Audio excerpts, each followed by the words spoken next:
And welcome back to Trek Untold, the Star Trek podcast that goes beyond the stars. I'm your host, Matthew Kaplowitz, and this is a Strange New Worlds debriefing. On this show, we're going to review the latest episode of Strange New Worlds and follow that up with a very special interview. And making this episode extra special here today, we're going to have not one, but two guests on the Strange New Worlds debriefing. And on this mini-sode, we're going to be taking a look at episode 5 of Strange New Worlds Season 2, Charades, which I have to tell you, when I first saw the name and the lineup, I had no idea what to think about it. Like, it was such a red herring, I want to say. You know, for the most part, the Strange New Worlds titles have all been fairly evocative of what's going on here, but Charades felt so broad that it was really hard to decipher what it was going to be about. But once you actually watched it, you definitely understood why it was called Charades, and the title is way more powerful than you could have possibly imagined upon first viewing. And the power is definitely with us today as well, because joining us a little bit later on in this show is going to be the man himself in the pointy ears. That's right, we're talking to Ethan Peck. We're going to have Spock on board this episode of Trek Untold to talk about his time filming that episode, as well as some other things from the season and beyond. And not only are we going to spend some time with Ethan, we're also going to spend some time talking with Gia Sandhu, aka T'Pring. So we're going to have two separate interviews here with both of these actors, talking about their roles, talking about being Vulcans, and breaking down this very funny episode and this very difficult relationship between the two characters. But first, let me give you guys some of my thoughts about Charades here. And I have to tell you, I know this is going to be controversial, but I loved this episode so much. And why I say it's controversial is because I know a lot of fans are struggling with the idea of Ethan Peck as Spock. And the reason being, I think, is because a lot of folks out there feel like Spock is being used in a way that's very foreign to who they believe the character is. And that's because this is really not exactly the same Spock we saw with the original series. This is a Spock who's been used on the show so far a little bit more as comic relief. He's very much been a lot more of like the humor in the episodes, for better or for worse. And there's a lot of Trekkies out there who are very uncomfortable with the idea of Spock being the jokester. Even if he is, of course, not the jokester on purpose, he is the convenient jokester there. I've seen a lot of discourse about this on social media and different Facebook and Reddit groups. Even from some of my own listeners on the show, they've talked to me about this character and how they don't necessarily know how they feel about this, and how they feel like Strange New Worlds and modern Trek is kind of rewriting the Vulcans. That's the phrase I've heard from many people, is that they're rewriting the Vulcans. So I got a lot of things to say about that, but let's just jump to the episode itself, because I thought this was hilarious. And I loved every minute of it. I was laughing out loud hard for this one here. And yes, the butt of the joke was primarily Spock. And that's because we have to keep in mind, Spock is the fish out of water. That kind of was always how he was meant to be. He was always meant to be that alien character, but that didn't necessarily always mean being a stoic kind of character.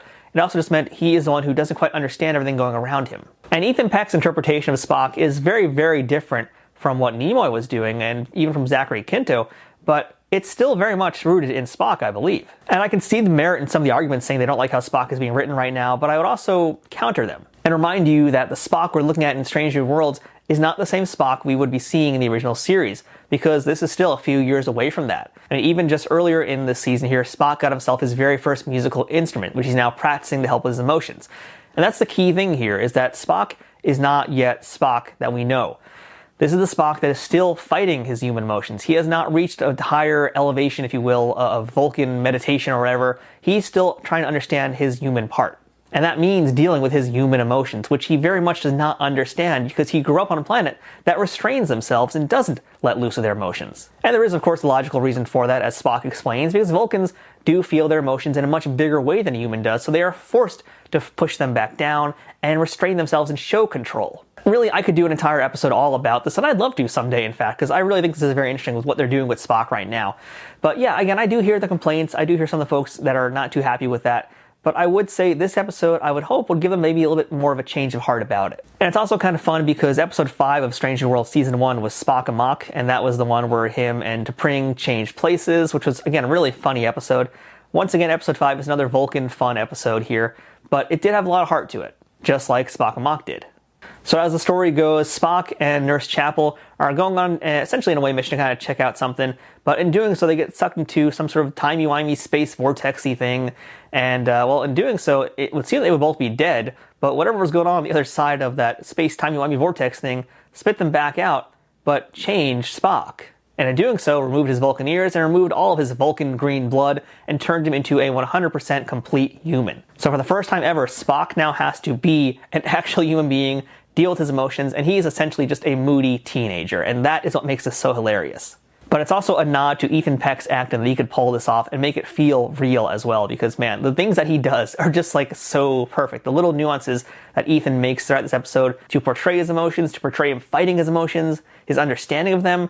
Like, he's not really entirely hamming it up, although there is some element of that, but he's taking it very seriously and trying to go through a whole broad range of emotions that is honestly, like, if you look at it from an acting perspective, this is like a master class in that. Another key point about this episode is that T'Pring is coming on board with her mom, and that's because they're about to do their engagement ceremony. And that right there, it's just like the greatest rom-com situation of all time. Like, this is such a sitcom thing to have happen. Like, oh, I gotta do this, but there's other bad things happening at the same time. It was the absolute perfect setup. I was so happy that they did that. I loved it. It was so cheesy in like the best way possible, and not like bad cheesy. Again, I just mean like, this is what you would see from like, a 90s sitcom, and here it is in the world of Star Trek. I loved every minute of it. But there's still some serious stuff here. Number one, we're continuing to address the Chapel and Spock love thing going on here. Like, will they, won't they, that sort of thing. And spoilers, in case you haven't seen this, although if you haven't, I don't know why you're listening to this episode, but will they, won't they? Well, after the ceremony goes, and it goes well, mind you, T'Pring and Spock do decide to take some time apart, and that means that Spock can now explore his romantic relationship with Nurse Chapel. And that kind of leads into another really fun part of this, because as the crew is trying to figure out how to turn Spock back, they realize they probably need to go back to that alien entity and discover what the heck happened and see if they could change it back. But as they discover, that alien entity is like the worst customer service hotline ever. And so they are able to go back and do it, but Nurse Chapel has to actually say out loud that she has romantic feelings for Spock for the first time and actually address how she feels. So, as much as this was about Spock coming to terms with his emotions, it was also about Nurse Chapel coming to terms with hers, just in a very, very fun way. I also enjoy the time that Pike has on screen, because he is, again, just being a perfect comic foil, and he's the one that essentially named the episode with Charades, because in trying to buy some time for Spock, he says, hey, let's play the Earth custom of Charades, and there you go right there. And I also gotta give a shout out to the person playing Amanda Grayson, Mia Kirshner, because wow, she was just amazing as well. Like, I think she did great work here. I had to look her up because I forgot that she appeared back in Discovery as Amanda Grayson, and I'd forgotten all about her because we didn't really see her much in the last 2 seasons, and rightfully so, because they were in the future. So it was good seeing her again, and especially to see her be able to do more and show more of her character. And this was equally an important episode for her, because by the end of the episode, Spock realizes his mom has been playing charades on the Vulcan homeworld for years with Sarek.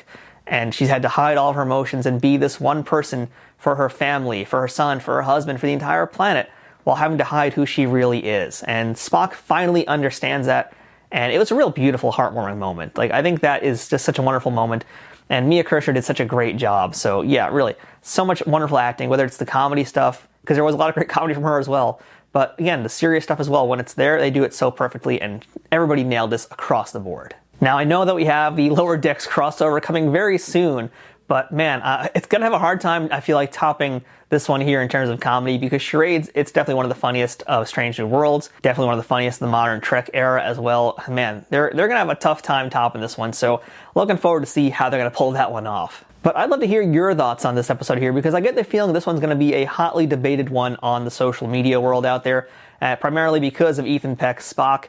And like I said, I'd love to talk more about this too. So if you want to keep the debate going, go ahead, hit me up on social media, on Facebook, on Twitter, and Instagram, at Trek Untold. Or if you're watching this on YouTube, go ahead and leave a comment down below, and I will get back to you as soon as I can. But now I think it's time for us to beam in our special guest this week. So let's go ahead and get this interview going. Computer, access interview file. Gia Sandhu, welcome to Trek Untold.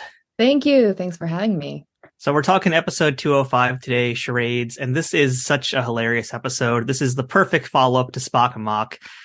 Gia, Vulcans are not known for comedy. So what's it been like for you to play, in this episode especially, a restrained Vulcan who can't emote the same as human characters, but now you've got to deliver jokes? Well, you know what? The process kind of started from the end of the episode when Spock says to T'Pring that he couldn't tell her about what was going on because she seemed so overwhelmed by her mother. And that kind of laid the foundation for me as far as how far I could go in depicting the human side and the emotional side of the Vulcan. So it ended up, they gave me a lot of liberties. I was surprised at how far the director let me go in terms of being able to show some display of emotion. But I think it was, really just such a necessary part of telling the story and being able to justify what happens at the end. I think body language in this episode is so important here, and especially for Vulcans and really any portrayal of them. So talk to me, Gia, about how you wrap your head around the physicality of T'Pring and what the Vulcans are like when it comes to their movements, and now trying to incorporate those movements into some humor. Well, I mean, we get a look at T'Pring, her mom, and her dad, and we see three very different Vulcans. And I really love that we get that kind of insight that, Vulcans, they're not all exactly the same. They're not robots. They are living beings, who breathe and walk and have their own opinions and their own life views. And I mean, for T'Pring, I certainly have a mannerism that I've adopted, which comes from the original portrayal of T'Pring in Amok Time. And so there's certainly, she's very upright in her posture. Shoulders are, far back. Her neck is in alignment with her spine. There's something quite regal about her. And I think we see, that a lot of that probably comes from T'Pring, her mother, as we saw in this episode. And then we see her father, who isn't really like that at all. So we kind of get all these different types of Vulcans, these different personalities that certainly do exist within Vulcans. And that's what I really, really loved about this episode, that we really got to show that. Yeah, as a Vulcan, we know that they like to do the people's eyebrow like The Rock does, being able to raise one of those up there. Are you naturally someone who's gifted at doing the Vulcan eyebrow raise, or did you have to learn how to do that? Oh, I practiced. I had to practice that when I end up in Spock's body during the first season. And it was one of those things. I had my cell phone, recording myself in my dressing room, trying to get the eyebrow down, because I can do it easily on the left side, but Ethan does it on the right side. So getting my right side eyebrow up, that was a whole exercise. I mean, I can't do either. So kudos to you for being able to do just one of them, and now training yourself to do two. That's insane. What would you say is more difficult for you, Gia? Acting here in Charades and trying to keep a straight face while Ian is going through his very interesting journey through emotions, or acting as Spock like he did back in season 1? I think that acting as Spock was definitely a challenge. That episode was so special, as is this one. I mean, every time that we get to see, I think T'Pring and Spock explore more of their love story, it's just such a delight for me. Yeah, and since we're talking a little bit too now about Spock Amok here, and we mentioned how you did work with Ethan to kind of like learn some of his mannerisms. So I'm curious now, besides the eyebrow, because now we know that, besides that, what sort of things did you learn from Ethan when you guys were trading notes that you've now incorporated into T'Pring in season 2? We certainly talked a lot about what it is to be a Vulcan and the nuances there, and riding, that very fine line between being not displaying very much emotion, but then also trying to sculpt a personality. So like that was all very much a part of the discussions that we had, especially when we were doing season 1. T'Pring's mother, by the way, is very scary. She is so scary. And frankly, that experience feels way too close to home for me. But can you, Gia, relate to T'Pring's situation with her overbearing mother in any way in real life? If there's one person who can bring out the teenager in you when you're at any age and any stage in your life, it's your mom. I think all of our, all of our learned behavior as an adult kind of goes out the window when your mom is around and starts to push your buttons, and that childlike behavior is bound to come out, and it does in Vulcans as well. Now we know. Yeah, I'm curious to get your take also on this Chapel Spock romance from an outsider's perspective, but also an insider's perspective here, because I feel like this is a kind of complex situation. And, I've talked to Jess Bush about this also. It's going to be an upcoming episode of the show where, I'm wondering if maybe Spock feels more attached to her because he can be more emotional with her and there's not really necessarily a romance. as someone who's kind of there witnessing these things happening firsthand, what's your take on what you think Spock actually sees in Chapel and where this ultimately doomed relationship is going to go? That's my new favorite analysis on this, that it's not romantic. That's what I want to believe. You know what? That's a really good question. I think you're probably onto something there, that it has to do with being able to explore his human side. And I think that he probably often feels just the same way that T'Pring often feels, which I think is very restrained by Vulcan culture. And I don't think that she necessarily agrees with everything that Vulcans teach and the ways by which they live. I think that she often probably does feel quite suffocated by that culture, as does Spock. So I certainly understand his, desire to explore his other side and his need for that. Because forget Spock being half human. I mean, T'Pring being full Vulcan, I think wants to run away from it sometimes. So I understand that. Yeah, you kind of mentioned a little bit earlier here about some liberties that the director let you have while you're doing charades, and I kind of feel like I can't let that thread dangle too much here. I gotta ask you, what do you think was left on the cutting room floor? Were there points where you kind of went too far and had to get reeled back in? I wasn't ever told too much, which was kind of nice. They kind of let us explore it quite fully. But I guess as an actor, you're kind of always aware of what the boundaries might be. And, I certainly trusted the director enough. Jordan Canning is a fantastic director. And of course, the eyes of the producers and the writers are always somewhere. So I felt very confident that I was in good hands, and that if I were to go too far, that they would pull it back. But that specifically, no, I don't think that did end up happening. Even with, I think probably Michael, who plays the father, I think he probably pushed it quite a bit as well, in terms of what we know Vulcans to normally be like. And I think they just let us play, and they never really said, "Hey, bring it in," or anything like that. It was kind of freeing, and it was just a lot of fun to shoot. That fun definitely comes through in the final version. I enjoyed every minute of this episode. I mean, Spock without his ears alone is hilarious and going through his journey, but then seeing T'Pring also dealing with her stuff there, it's a lot of fun. You guys did such a great job in this episode, really. Thank you so much. It was so much fun to shoot, and I'm excited for it to be released. Now, T'Pring is a legacy character here, and just to kind of wrap this interview up today, this is a pretty different version of who we saw. And to be fair, the only source material of her on camera is one episode, not a lot to work with. So for you, I mean, you're playing this character now. It's been 2 seasons. Do you feel like you know who this version of T'Pring is? And what do you think about the direction you've taken with her? I think every time a new episode comes out with her, and I get the script, I learn more and more each time. And I think that I now really understand a few things about her. One is her devotion to Spock and her loyalty and her desire to really have this work. And I think 2 is how meticulous she is about, how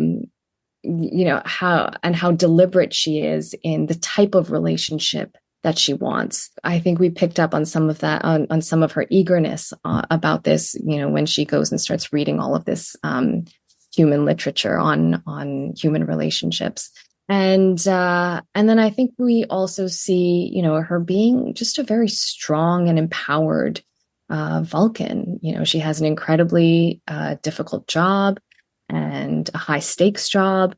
And I think, so we see her dedication in that as well. And then I think we also see, this beautiful, playful side of her that can come out, in moments here and there.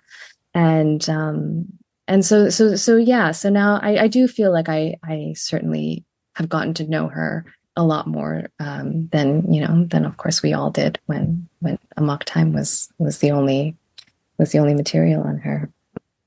Well, I'm absolutely enjoying your time as T'Pring so much here. And, I'm rooting for T'Pring and Spock to get back together. I hope it happens. We'll see where it goes, though. But Oh, Gia, I love that. Thank you. But Gia, thank you so much for your time. Cannot wait to see more of you in season 3. Hopefully some more of you in season 2. We'll see what happens here. But thank you so much for chatting today. Thank you. Thank you. Trek Untold will return momentarily. Trek Untold is sponsored by Triple Fiction Productions. Celebrating 15 years in business in 2023, TFP creates 3D printed Star Trek and sci-fi inspired items that fit into any collection.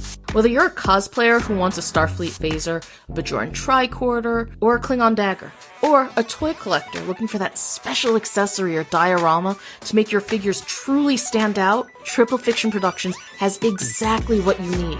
And for you figure fanatics, that includes products that are the perfect size for Galoob, Mego, Playmates, and everything in between. All products are 3D printed in the US, with new designs constantly being updated on their website.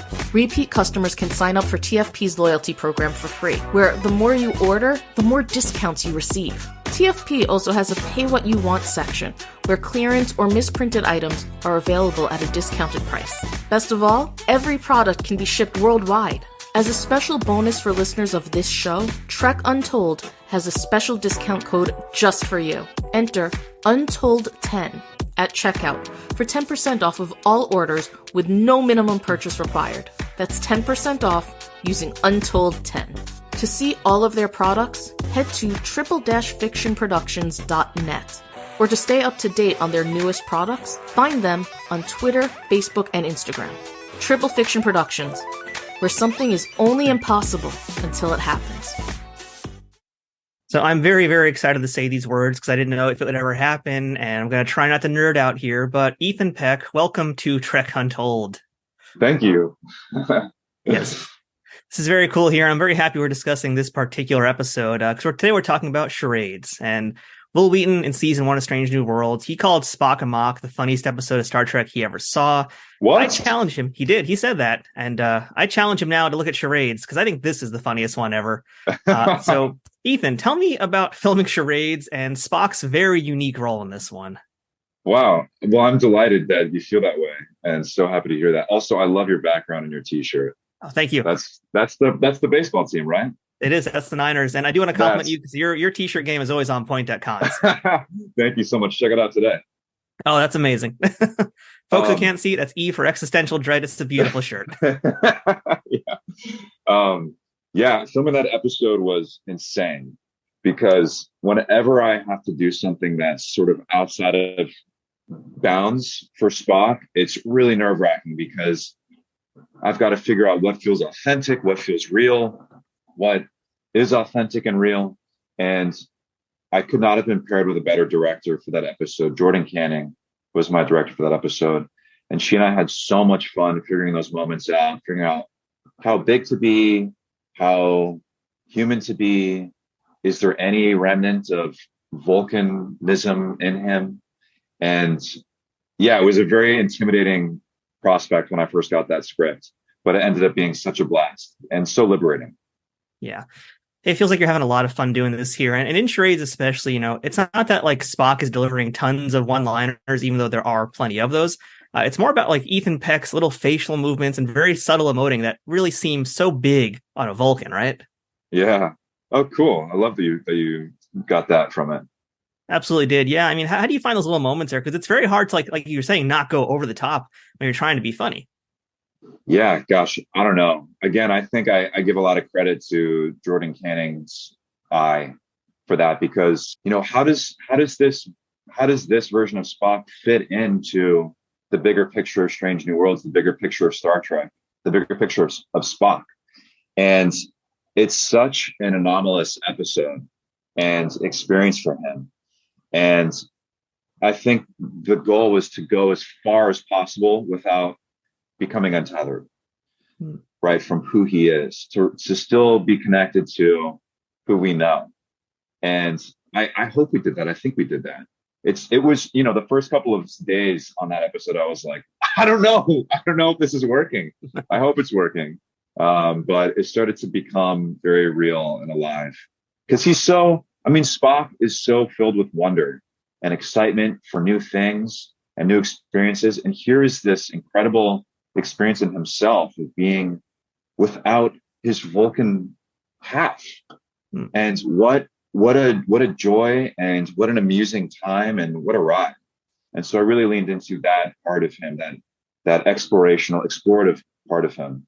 I'm glad you brought up the exploration part, because that's also been, I think, some of the criticism from some folks about this episode, actually, and that I want to address here. This was brought to me by my friend Giraffe over on Twitter from Strange New Pod. And that's that in this one, she kind of felt, and others have felt too, that Spock was kind of in this like tragic mulatto trope. I don't know if you're familiar with that. No. So it's basically that, like biracial people almost don't fit into a society, and that they're meant for ultimately tragedy. And Spock very much is a character who's in that sort of category. He's generally not viewed as like one of the higher ones in the echelon in that category, but he is seen as like that kind of a character who like doesn't really fit between two worlds. Yeah. If we're talking like DS9, for example, Zial is a tragic mulatto. That's a good example of that character. And so in this one here, some response has been that Charades is almost like an analogy to mixed race people. And, by eliminating one half, you're repairing them, just like the alien entity says here. Oh, wow. Yeah, you're making them better. So, I'd love to hear, because ultimately, too, this episode is more of an outlet for, like, Chaplet to say her feelings out loud, more so than addressing the racial stuff with Spock. So I'd love to hear your take on this idea of Spock being a tragic mulatto here, and the biracial erasure that some fans are feeling through Charades. Wow, that's so interesting. I mean, it's funny because I'm playing this character, and obviously I'm not biracial, and I can't really speak to that experience. Fortunately, we have writers that can, and that help me with that and write beautiful scenes and episodes for this character. But yeah, so that was never my perspective. For me, it's about embracing this side of him that he's really been ashamed of for so long. It's about him discovering the strength of it, and that it is essential to his bigger picture and to his wholeness. So I don't think of it as like an erasure, but I could totally see that perspective. And that's really interesting and unfortunate, because I think that it's wonderful that he gets to experience what it's like to be totally human. And he still doesn't really belong, right? I mean, he gets advice from people, but he knows that that's not who he is. And so I guess that's tragic in a way. But I love that he's so different and doesn't belong. And I think that's why he's special. And so I really see it as celebrating just one particular half of him, because so often we're celebrating the Vulcan half of him, right? For his computational abilities and his strength in problem solving under duress or under pressure, So, but I'm sorry to hear that they feel that way. I don't think that's the intention at all. And not to downplay that heavy topic, because there is some validity to that. Spock is not like the poster boy for that tragic mulatto trope, but I had a view regarding race, which is from the idea of like hiding yourself to fit in, and specifically the immigrant experience. And I kind of had that through Amanda Grayson, played by Mia Kirshner, who's a Jewish actress. And I was like, okay, Nimoy was Jewish, Mia Kirshner very Jewish. Spock has got some Eastern European coding in him. And it's very much for me like seeing how this is immigrants having to hide parts of themselves to fit into a new world. Wow. Yeah. So did you feel any of that when you were filming this? No, that never came to mind. Again, that's like totally valid, and that makes a lot of sense to me. But for me, when I'm playing this character, I'm really focused on his experience. I'm not thinking too much about the external perception of what I'm doing. So for me, this episode was all about awe and wonder and adventure in this new self that he has temporarily. And there was so much joy in that, and pain and tragedy. It's the human experience. It's inspired by what happens to us here on Earth, I mean, there's absolutely a lot to pull out of this episode. And it's funny because this is like the fun comedy episode, but it's still so heavy with so many deep topics. And a lot of folks are reading this into very different ways. Yeah, I love that. That's awesome. I think that's evidence of it being a great episode if it inspires this discussion. Absolutely. Now, Ethan, you're 2 seasons into Strange New Worlds now. You played Spock on Discovery as well. And again, going back to how we started this interview by talking about the Ready Room with Will Wheaton, but I remember an interview you did with him as well, where you talked about you were still working to understand the character. So at this point in here, with the way Spock's going, the way his character has been developing, do you feel like you know who he is now? Oh my gosh. No, I don't. I mean, on some level, I know him better than before. But honestly, every episode I get is it fills me with terror because I don't know how I'm going to do it. I don't know. I don't go into every episode thinking, I got this. I know how to do this. I go into every episode thinking, wow, this is going to be really hard. And every day, every take is a big challenge for me because he's so, the balance in him is so delicate. And this episode in particular was hugely challenging, right? To explore this sort of sectioned off human part of him that's still connected to how we know Spock, how I know Spock, was really required some emotional acrobatics for me because I'm so used to playing him in a certain way. And so, yeah, on the one hand, I do feel like I know him pretty well. I'm maybe sort of an expert on Spock at this point, me and Zachary Quinto. But every episode teaches me, and I learn from him constantly, and that will continue. It never really feels like I know this, it's always something challenging and intimidating. Well, I think you're doing a marvelous job. I'm loving this version of Spock here, and I cannot wait to see what happens next with him. So, Ethan, thank you so much for your time today. Thank you so much. Great chatting with you. That's it for this week's episode of Trek Untold and our Strange New Worlds debriefing. Thank you so much for checking this out. I'd love to hear what you think about this and what you think about this format. I'd love to do more reviews like this, so if you guys are liking this, let me know. And the best way to do that is to hit me up on social media, and of course also to follow me there too, and that's at Instagram, at Twitter, Facebook, and yes, even TikTok, all at Trek Untold. If you're watching this on YouTube too, don't forget to leave a comment and a thumbs up on this video. And hey, don't forget to subscribe either, and that's youtube.com/@TrekUntold. If you'd like to support this podcast, go ahead and visit patreon.com/TrekUntold, and you can see some of the different ways that you can support this very show. I'm Matthew Kaplowitz. This has been Trek Untold. We will see you next time, and as always, fortune favors the bold. Trek Untold is sponsored by TrekSphere.com. Promoting fan-produced Star Trek content in all forms, is powered by the RageWorks podcasting network, and is affiliated with Nerd News Today.